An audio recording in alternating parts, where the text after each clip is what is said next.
Assalamualaikum, kok salam Malaysia Madani. Bersama aku Sabira Gulabdin, Diom Abar Ai Bajau, edisi Sabtu 2 September 2023.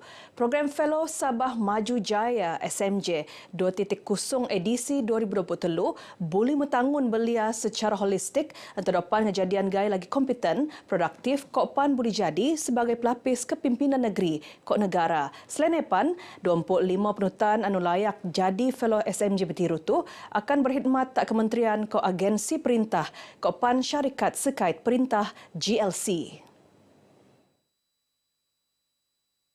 Ketua Menteri Datuk Seri Panglima Haji Hajiji Haji Noor Marak, Gaipan akan kulik bimbingan langsung lekat Bangan Menteri, Ketua-Ketua Eksekutif Kokpan Kepimpinan Paling Langa Perintah, enterdopan kok kulik pengertian pasal alam kerja. Beliau marak bagi di Maidan Pembentukan Fellow SMJ 2.0 tak Pusat Konvensyen Antarabangsa Sabah SICC Kota Kinabalu. Teks ucapan ini benoso oleh Menteri Belia Kosukan Lat Datuk Elron Angin. Datuk Hajiji yakin semimon Kementerian Tebiak agensi Kokpan GLC terpenek boleh ngejadian matlamat penganjuran Fellow SMJ untuk nediawan pelapis kepimpinan Lat Sabah. Pensikoton tupan senampang alap Majlis Belia Sabah Kopan Bangan Penutan anu terpenek. Sebenarnya itu salah satu pembaruan yang ada pada tahun ini adalah kalau sebelum ini keterlibatan penuh hanya kementerian, tetapi kali ini kita bawakan juga JLC lah untuk penempatan kepada belia-belia yang terpilih itulah. Kami lihat peluang ini besar, terutama sekali dalam government link company. Kami boleh meluaskan kami punya networking, jaringan industri serta menambah nilai tambah dalam diri kami untuk menjadi belia yang termasuk dalam Plan Hala 7 Sabah Maju Jaya. Saya seorang yang sangat minat dengan penggubalan suatu dasar ataupun tata cara negeri. Jadi saya melihat Fellow SMJ ini merupakan salah satu ruang untuk saya mula terlibat dengan lebih aktif mempelajari tata cara dan tadbir urus negeri secara khususnya. Selain menek bangan penutan diam kalangan graduan, Fellow SMJ edisi 2023 pan buka ruang kop peluang tak bangan pelajar lepasan diploma STPM Kopan Anus Taraf untuk terbiak somo diam program tu. Telompok Dembangi bulan Ogos 2023 detik bersejarah untuk rakyat Lat Ndiak Beriu minggu sambutan Elau Sabah. Nirai secara rasmi boijo lebih 60 tahun ngagat. Daerah Tambunan bertuah sebagai terpenek sebagai tunggan bobok sambutan bersejarah untuk ngerai kemerdekaan Sabah lekat jajahan British tak telompok Dembangi bulan Ogos 1963.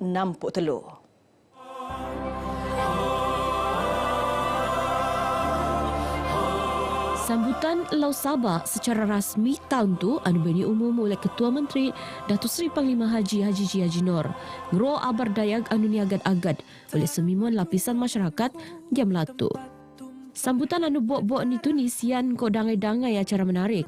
Keadaan tambah dayag lagi engkau ketekuan Ketua Menteri selaku tetamu kehormat diiring oleh barisan Kabinet Lat.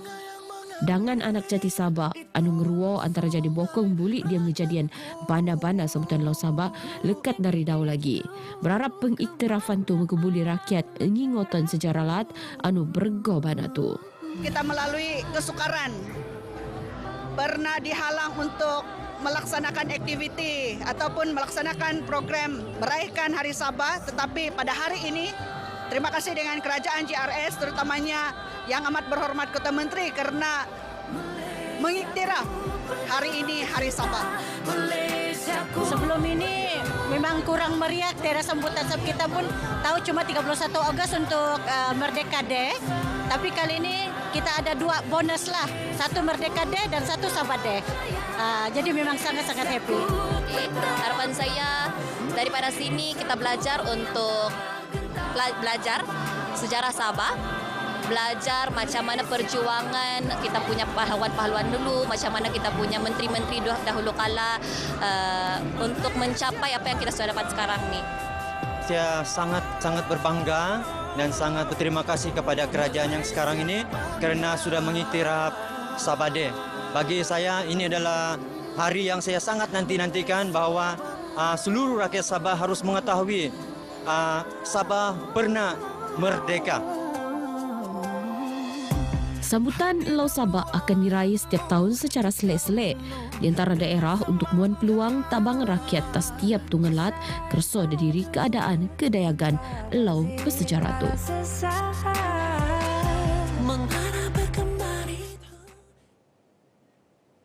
Lebih 10,000 umat Islam tak sekitar daerah Sandakan ngogok program tabligh akbar anu berlangsung tak padang bandaran Sandakan. Kaitu pesokna umat Islam lekat Beluran, Kina Batangan, Telupit, Tongot, Engkok Pan, daerah Besikoton, Dokon Kok Tawau, Kok Lahadatu. Program anu benuat sampangan sambutan Lau Kebangsaan ke-66 tu, buat-buat ni meluak penceramah agama terkilo seantero dunia Indonesia, Profesor Dr. Ustaz Abdul Somad. Pengerusi penganjur tabligh akbar anupan pengerusi Masjid Wasatia Batu Sapi Sandakan, Muhammad Zarif Aizat Datuk Samsudin. Anubai temuan RTM rasa bersyukur kerana asrat mau penceramah terbilang tu kulit penjadi bana-bana. Memang amat membanggakan kerana jadual Ustaz Somad kita tahu agak pack. Jadi diberikan masa dan ruang untuk 31 Ogos, Hari Kemerdekaan, cukup kami bersyukur. Jadi saya pasti warga Sandakan pun bersyukur dan insyaAllah tahun depan kita akan bawa Ustaz Somad lagi ke Sandakan. Saya bersama anak-anak saya semua, sekeluarga dengan bantuan dan juga daripada rakan-rakan, sahabat dan rakan-rakan dakwah kita daripada seluruh Sabah, Kota Kinabalu dan juga keluarga kami di Brunei. Alhamdulillah dengan adanya anak saya Haji Zarif sebagai pengerusi Masjid Wasatia, maka hasrat ini pun kami tunaikan pada tahun ini. Sampangan program tu Ustaz Abdul Somad mentekoh ceramah bertajuk Kesatuan Ummah ke Umat Islam Anu Merdeka. Nut benuat acara akustika merdeka, persembahan kasyidah, tazkirah, kau diklemasi puisi, nggopan sembiang maghrib ke isyak berjemaah, anu terap pimpin Imam Masjid Daerah Sandakan, Al-Fadil Ustaz Muhammad Khairul Abdul Rajab. Yayasan Dakwah Islamiyah Malaysia Yadim akan terus mendaras lagi usaha nonom semangat perpaduan diam kalangan rakyat tak negara tu. Usaha tupan sebiang kok konsep mentangun Malaysia Madani anu bagi peneluar oleh Perdana Menteri Datuk Seri Anwar Ibrahim. Yang dipertua Yadim Datuk Hasanuddin Muhammad Yunus Marak, antara inisiatif anu nendok terposokno metarang usaha tak semimuan pendakwa kok pan ulama.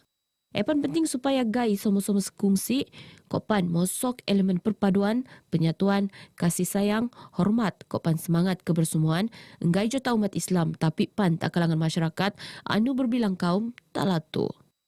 Dalam Malaysia Madani, tidak kira apa agama, bangsa, keturunan, yang ada masalah sosial, masalah ekonomi perlu diselesaikan di peringkat kaum mereka sebab mereka akan sayang antara satu sama lain.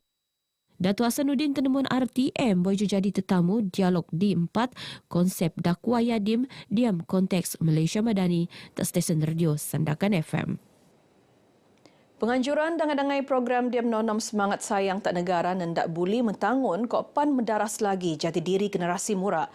Oleh program dokon kok begitu tu buli tenarusan untuk kealapan semimon lapisan masyarakat. Hasrat terbaik beneran oleh Ketua Pemuda Gagasan Rakyat Kawang, Azrul Ibrahim, ngerangkap Naib Ketua Pemuda Gagasan Rakyat Pusat. Kita mahu memberikan pendidikan kepada anak muda di Kampung Soka dan juga seluruh mukim di Kinarut ini, betapa pentingnya untuk kita menjaga dan memelihara kemerdekaan dan keamanan yang telah kita kecapi sejak sekian lama. Azrul tenemuan RTM bojeng rasmian program Santai Merdeka Kampung Soka tak Kinarut Papar anu niogo lebih 500 penduduk. Ini akan menjadi satu teladan dan contohlah yang patut generasi akan datang untuk ambil bila mana program-program sebegini sepatutnya nilai kepersaudaraan itulah. Bila kita sebagai penduduk sekampung ini dalam menjayakan program-program sebegini patut dikekalkan dan diteruskan. Dangai-dangai aktiviti benuat dia mengedayakan program tu. Terposokno persembahan basker, deklamasi sajak kemerdekaan, cabutan tiket bertua kopan, pertandingan pakaian peranak. Mendaras bidang pendidikan koekonomi antara fokus Parti Gagasan Rakyat Sabah, Gagasan Rakyat, kawasan Dewan Undangan LAT, Dun Suang Manila Sandakan. Kedua aspek tu penedau diam usak meluar modal insan bengen pengertian langa dia menok keperluan tenaga kerja mahir untuk depan ngejana ekonomi negara. Ketua Bahagian Gagasan Rakyat Suang Manila, Hazim Mubarak Musa Mara. Dia mengejadian bana-bana dom tu, pihak ni akan bekerjasama untuk dangai-dangai agensi untuk mesanang perkongsian pabaran. Kita juga ingin meningkatkan lagi tahap pendidikan dan ekonomi rakyat. Dan kalau boleh kita gunakan kemudahan kerajaan yang sedia ada untuk memajukan lagi kawasan-kawasan kita di Sungai Manila. Hazim temuan pengabar bojong rasmian mesyuarat berkelompok Gagasan Rakyat Suang Manila dan Dewan PPR Muhibah Batu Sepuduo Sandakan. Ngabut betiru 50 cawangan Gagasan Rakyat Tenangun Tadun Suang Manila ngkopu 2000 wow atau surak. Sebelumnya, Hazim metuko sumbangan kenepi kopan Sin Khairat tawaris keluarga pu anu ngemban bau-bau tu. Generasi muda senok tarus aktif ngamalan gaya lum sihat engkau not aktiviti sukan. Itu kerana aktiviti ngai jo mesagar minda kopan badan tapi pan buling lagan gai lekat tebiak diam kegiatannya bengen ke alapan. Ketua Setiausaha Politik dan Ketua Menteri Sabah, Datuk Abdul Kasim Razali Marak, dangai-dangai yang kurian peranan bertarusan untuk mempenik penangunan sukan LAT. Beliau marak berkata RTM bojong ngendak kekurian seklonan bul sipak antara pasukan tuaran Koranau diam pusingan kelayakan sukan berpasukan peringkat zon sukan Sabah Saga Kota Kinabalu 2023 tak indulat. Kita mengharapkan kejohanan-kejohanan begini selain daripada mencungkil bakat-bakat muda, kita juga mengharapkan semaraknya semangat anak-anak muda untuk aktiviti-aktiviti yang positif. Datuk Abdul Kasim berharap lagi ikut atlet golek peneluak untuk depan dia bentuk generasi muda berketerampilan. Bagi Nobar Ai Bajau Kemaptu, aku Sabira Gulabdin, Malaysia Madani, tekad perpaduan, penuhi harapan. Assalamualaikum.